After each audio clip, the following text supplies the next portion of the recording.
Hello everyone, today I'm reviewing game 1 of the professional entrance exam for Nishiyama Tomoka. So if you're not aware, there's never been a female player who's been able to become a professional shogi player in Japan. Now they do have special designations for female professional players, but it's actually just a separate system altogether. There's never been a woman who's been able to actually make it through the normal professional Japanese system and become a full-fledged professional player.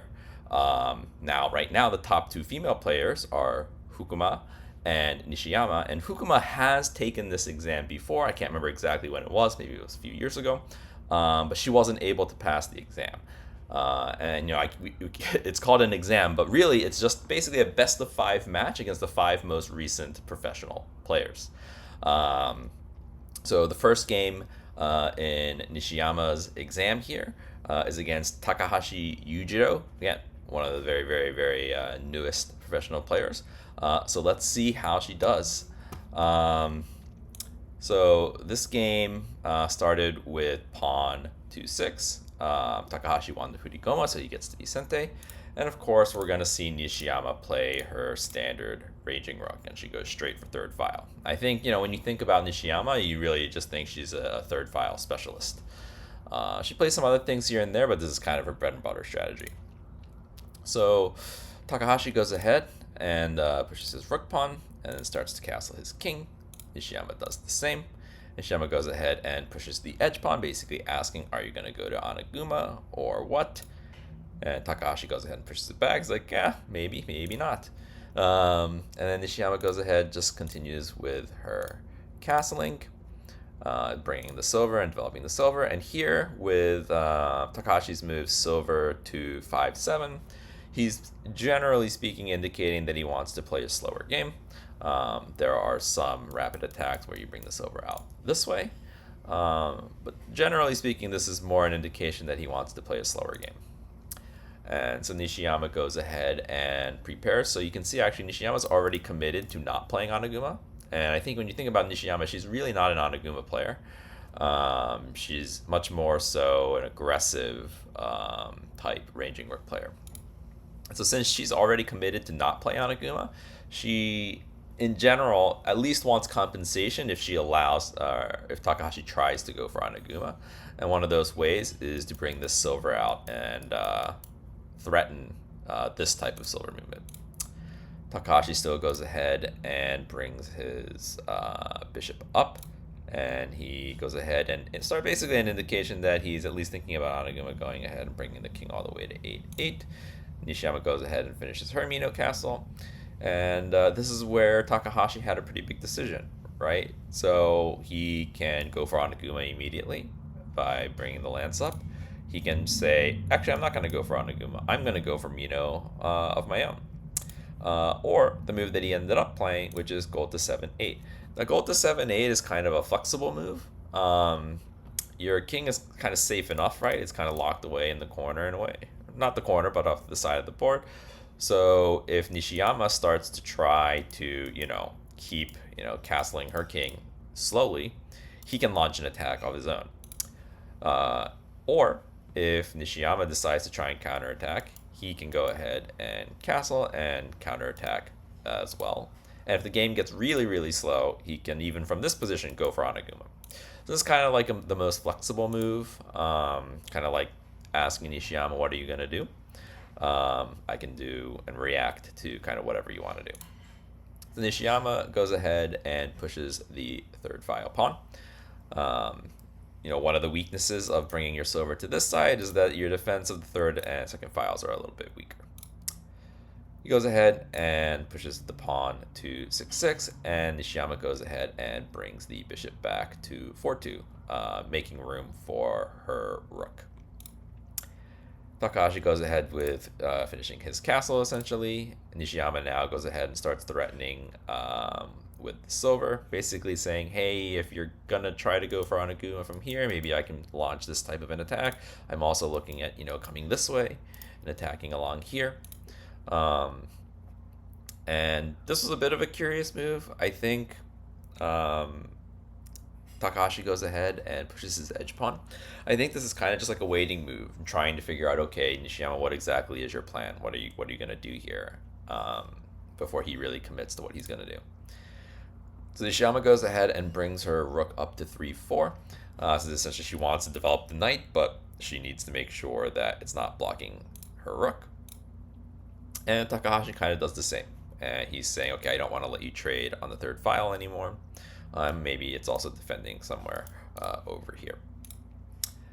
Nishiyama goes ahead and jumps the knight, and Takahashi brings his bishop back. So this is actually quite a big threat. If Nishiyama doesn't do anything about it, silver to 4-6 essentially just wins the game because the rook's going to be trapped, and there's nothing that Nishiyama would be able to do about it. So here, Nishiyama goes ahead and prevents that by pushing the pawn to 4-5. And then Takahashi's like, why still? I really want to get my silver up to 4-6, so please trade pawns with me. Nishiyama's like, no, I don't think so. And goes ahead and pushes the pawn to 6-4, and this is either, bringing the silver back, bringing the gold up, pushing the pawn. Is just a general move that gets played a lot in ranging rook strategies once your silver is on 5-4. And Takahashi's like, okay, well, I'll just take the pawn then. And Nishiyama takes back with the silver, and now the silver is defending against the silver coming up from 4-6, coming up to 4-6. Here, Takahashi plays another threat, which is pawn to 5-5, and what this is threatening is pawn drop on 4-6, which would trap the silver, actually. This actually looks a little bit dicey at first glance for Nishiyama, because you can't, I don't know, it's kind of hard to prevent this pawn drop. I mean, you can try and drop a pawn of your own, but then you're just going to lose the pawn. And so there's not really a straightforward, direct way to prevent this pawn drop. The only way to deal with the pawn drop tactically in other ways. And so here Nishiyama goes ahead and decides to push pawn to 6-5. Takahashi takes, and now pawn to 3-6. And the idea here is if you drop this pawn trying to kill my silver, I'm actually just going to let it go. But in exchange, I get to make a token, and now my token is going to essentially be able to take it back, take some pieces back at some point, and now I'm going to get to sabaki my rook and promote my rook into your camp. So that's the idea. And so Takahashi just takes the pawn instead of going for the silver. And then Nishiyama plays pawn to 5-4. Now the pawn drop doesn't work because the silver can take the pawn this way. And Takahashi decides to defend 5-5 with his silver. I think the engine didn't quite like this. The engine just wanted to take the pawn. There's not really anything like specifically tactical here. It's just, I think it just thinks it's a free pawn, and there wasn't really a reason to defend and move the silver. But anyway, so Nishiyama goes ahead and drops the pawn as the arrow indicated. What this is doing is after the silver goes, now the pawn drop was a threat. I can't remember exactly why, but whoops. Let's say if Nishiyama just ignores the threat, actually it's not pawn drop. The big, okay, sorry. The big threat is this move, pawn to 3-5, right? And this is one of the reasons that he moves. So okay, he wants to defend this pawn with the silver, but also he wants to I3-5. And so that's that's really the main reason why this pawn drop on 4-6 is good, is that it blocks the bishop's scope onto 3-5, and it's at some point going to threaten making a token. So Takahashi prevents the token threat by dropping a pawn, and then Nishiyama plays this really nice move, bishop up to 5-3, hitting the rook. So really this whole sequence of, this pawn push, this pawn push, this pawn push, it really was to get this bishop active, because when it's back here and the pawn is on 5-3, it's pretty much doing nothing. And this was a really nice sequence from Nishiyama to activate her bishop. So Takahashi has to run, and then Nishiyama gets to take the pawn on 3-6.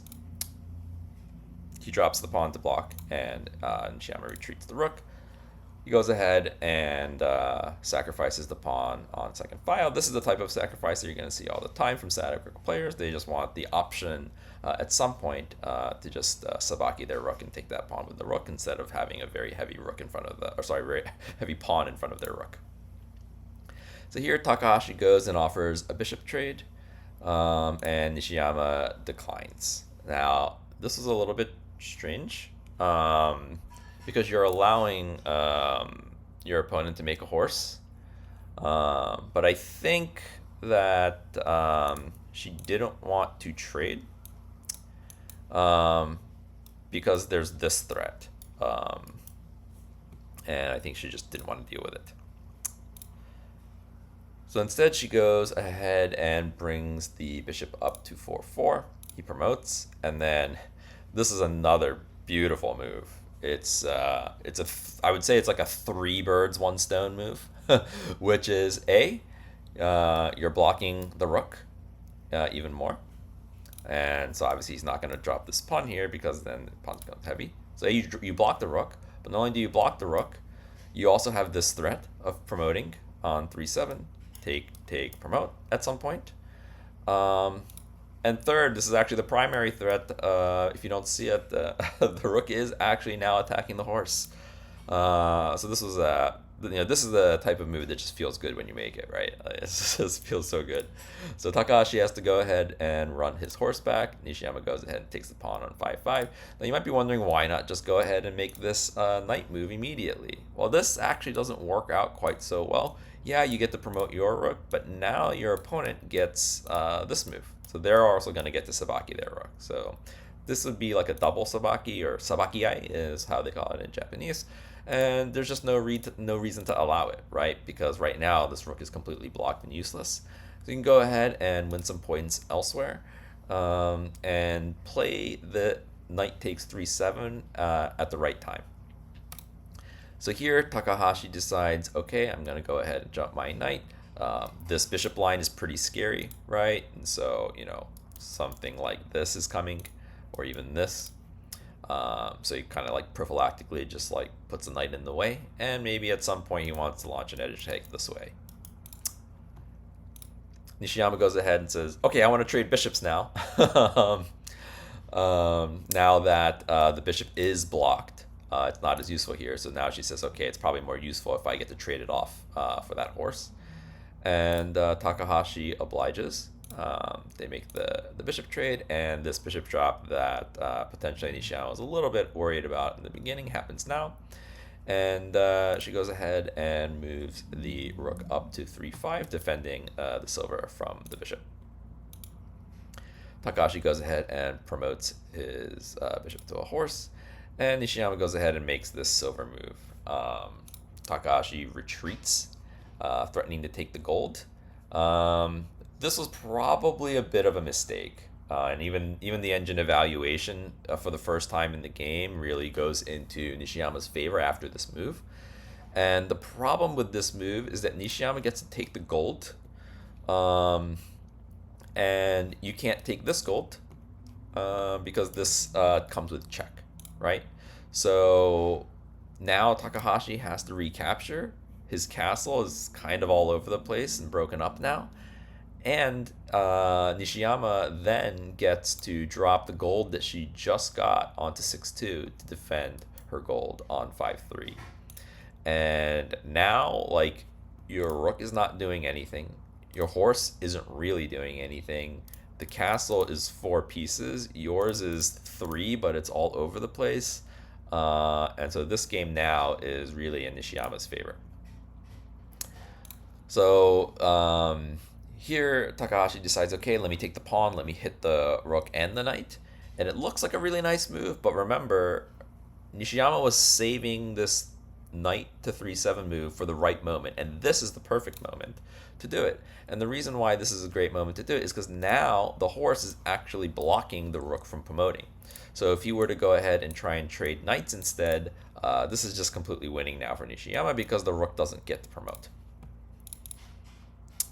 So instead, they have a rook trade, and now this rook trade is much more so in Nishiyama's favor than it would have been the Sabaki-ai before, because her castle is so much more solid than her opponent's, right? So here, Takahashi goes ahead and tataki no fu. I don't know if he didn't know what to do, so he tataki no fu, but this is what he went for. And Nishiyama goes ahead and retreats the gold. You can't go the other way because you run into pawn to 6-4. And here, that knight jump from earlier, setting up the edge attack, and this is where Takahashi decides to launch that edge attack. Turns out that this probably wasn't a great move. Engine thinks this is a pretty big advantage now for Nishiyama, minus 4.6 or minus 5 or so, if she would have found rook drop on 3-9. Obviously, the idea is, hey, I'm going to take your horse, and so I get to drop my rook into your camp with tempo.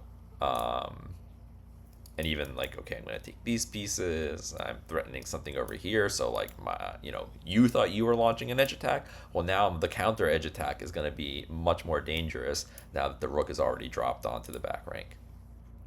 But this is not what Nishiyama played. What she ended up playing is to just take the knight on 2-9. And then Takahashi goes off the deep end and decides to sack his horse. It's kind of understandable why he wants to do this. There's like a specific sequence of the edge attack where having the gold in hand as opposed to having the horse on the board leads to mate. But it was kind of like a far-fetched plan. And I think the engine finds a very interesting sequence where instead of sacrificing the horse right away, you go ahead and you keep attacking on the edge first. And Nishiyama would do something like pawn drop on 9-6, lance takes, pawn drop, lance takes, and then defending with the pawn on 9-2. But there's, what was the exact variation? Okay, the exact variation that the engine suggests actually is after this pawn. So you're going to see very similar sequence of moves in a lot of different variations here, I think including the one that happened in the game. But what the engine finds is in this exact situation, normally you're going to want to take with this lance because you don't want to allow their lance to take this pawn and attack your edge. But in this exact instance, there's knight to 8-5. And so if you take the pawn with the lance now, you can just get pawn dropped again. And then there's this crazy move, rook drop on 9-4.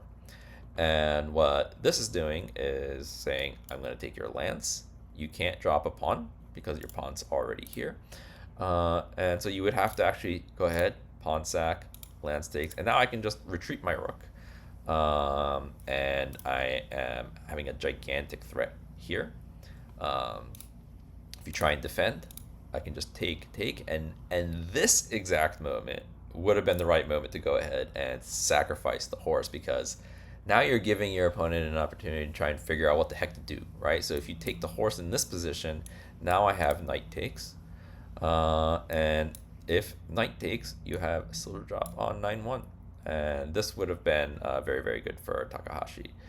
So the bishop sack idea exists in this type of position, but he just went a little bit too early.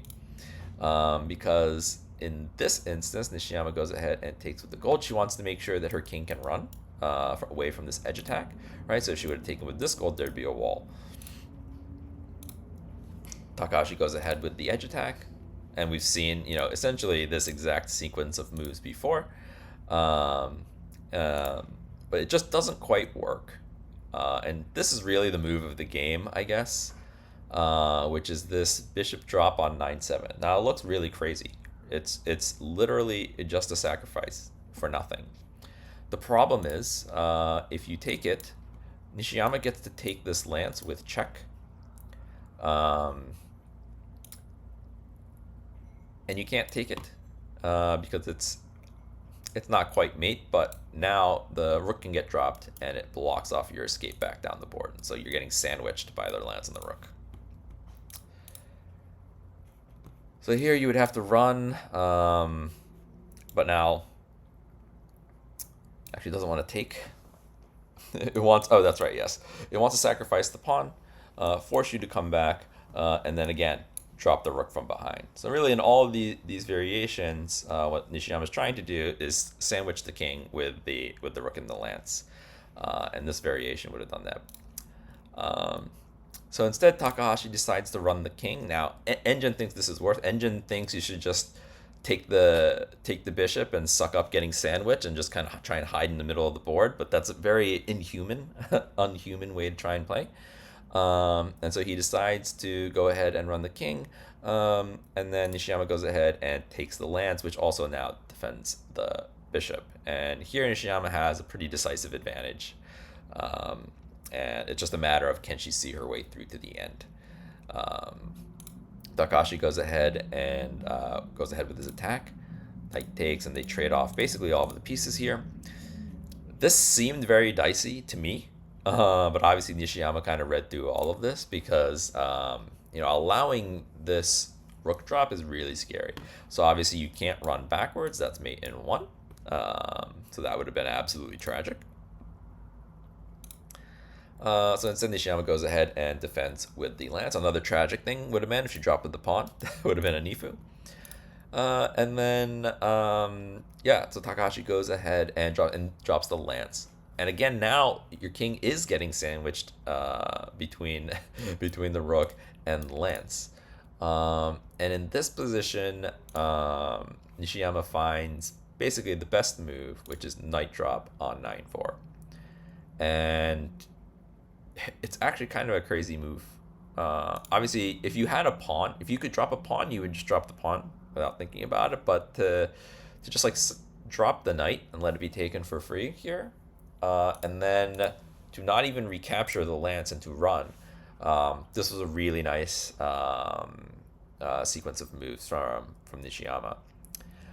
So I guess just to take a quick look, if you don't drop the knight to block, then actually this is completely winning for Takahashi after this move, rook to 9-2 promote, because basically you can't stop this dragon from getting back in the game. But instead, by luring the lance up the board and then running the king, now even if Nishiyama does that same move, she can't Takahashi can't get the dragon back to 9-4 because the lance is in the way. And this would be completely winning for Nishiyama. So Takahashi sees that, he doesn't go for it, and instead he decides to go ahead and take the lance, but this also is completely winning for Nishiyama, according to the engine. And the engine finds like 3 moves here that are all like, minus 30 in Nishiyama's favor. And that's bishop drop on 7-8. With the idea being, I'll just show it. If you take rook drop, mate.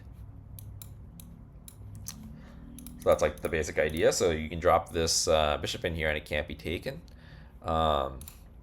There was also, rook drop on 6 and 9, right? So this is threatening this, all kinds of things. And also, essentially helping cut off the king's escape.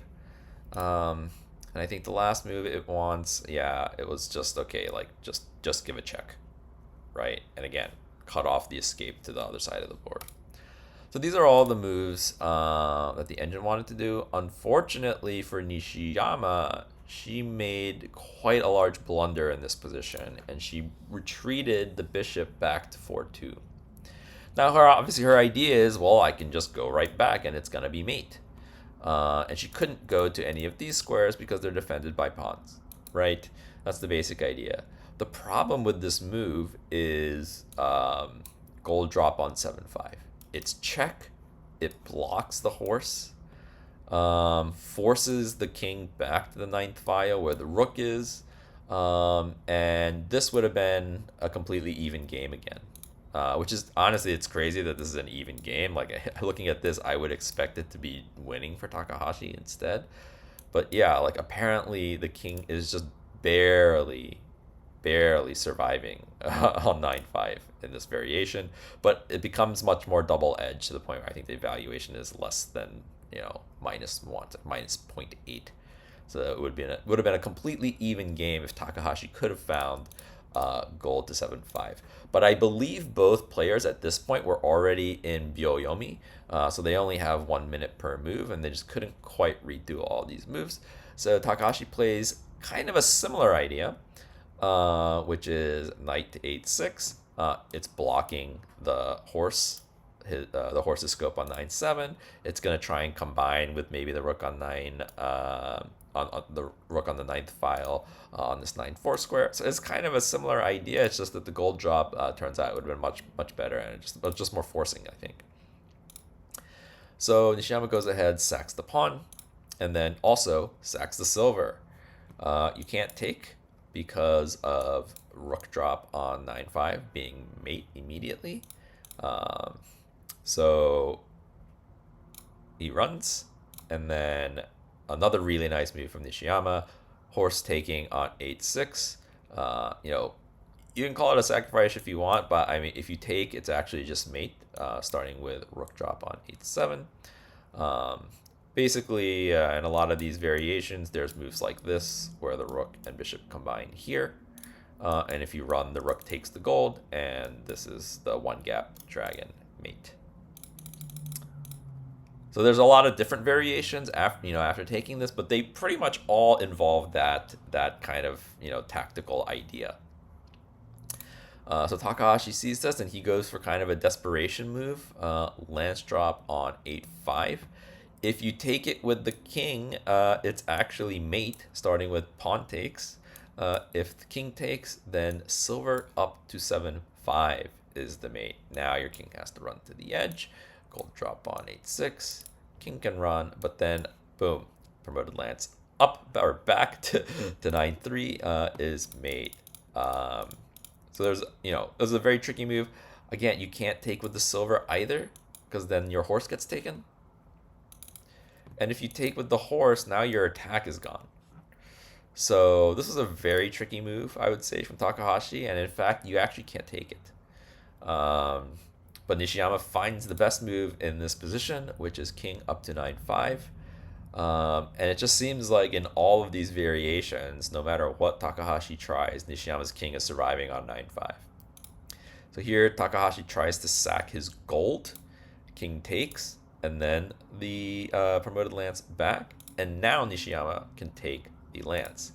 And the difference in this position is that instead of taking, the king can run to 7-4. So before, king couldn't take on 8-5 because in this position, Takahashi would have had a gold to drop on 6-4 if he tried to run in this direction. But because he sacked that gold on 9-4, now he doesn't have it, and now he can't trap the king. So instead, he pushes the pawn to 7-5. Nishiyama runs to 6-3. And then pawn to 6-4 check. Nishiyama captures. And then this drop, bishop. I'm not 100% sure. I think he's trying to defend this pawn and potentially bring the silver up and try and get some sort of an attack. But it turns out that this move is not even Sumero. So Nishiyama goes ahead and takes time to drop her knight on 8-4, threatening to take the bishop with check. And so Takahashi goes ahead and goes silver to 6-5. Nishiyama goes back to 6-3. And here, actually, Takahashi has a mate in one, except it's with a pawn drop, which is an illegal move. So you got to give Nishiyama a lot of credit. She'd calculated all the way through to here and said, okay, I'm completely fine because the only way you can mate me is by pawn drop. So here, Takahashi, last-ditch effort, goes ahead and checks the king with the bishop. But actually, the silver is defending. And Takahashi recaptures the silver, and this is now a threat mate, right? Because instead of the pawn drop, he can go ahead and drop the silver. But Nishiyama goes ahead and just drops the pawn, right? It's a very common proverb: drop a piece where your opponent wants to drop. And after seeing this pawn drop, Takahashi resigned the game. And so Nishiyama got her first win in the pro entrance exam, which is just so exciting because, in Hukuma's exam, she ended up losing all 3 of her games. But now we've seen Nishiyama win her first game, so she's really in a strong position now to actually pass. And I think, one of the commentators for this game was Tobe Makoto. He's a professional. I think he's 7-dan player. He's a very popular player. He has a YouTube channel. And he was watching this, he was commentating the games, and he was like, wow, like these moves are really impressive. And she's clearly at a pro level just from watching this game, and I can't agree more. Like in the early game, she equalized as Gote so easily, and really outplayed Takahashi in the middle game. And really, the only move that you can fault her for was that one move where she kind of promoted her bishop backwards. But even then, it would have been an even game, and she would have had, and she basically did have her chances, and Takahashi didn't find the right moves anyway. And I thought it was really interesting because at first it seems strange that they call this an exam, right? It's not really a test. It's, you're basically playing a best of five against five professional players. But the way this game unfolded it almost did feel like a test, right? Like she passed the early game test. She equalized with Gote. She passed the mid game test. She outplayed him and outmaneuvered him and like prevented Takahashi from sabaking his rook while she got the sabaki of hers. And then in the end game, like she found that bishop drop on 9-7 to really find a concrete way through. Yeah, and the only complaint that you can have about this game was just that one move. But I mean, clearly, Takahashi made many more mistakes than she did. So I think everybody has seen that Nishiyama's here to play, and I think everybody kind of just knows she's ready. And it's just at this point really gonna come down to luck, I think, right? Like sometimes you just win games, sometimes you lose games. Not that much you can do about it.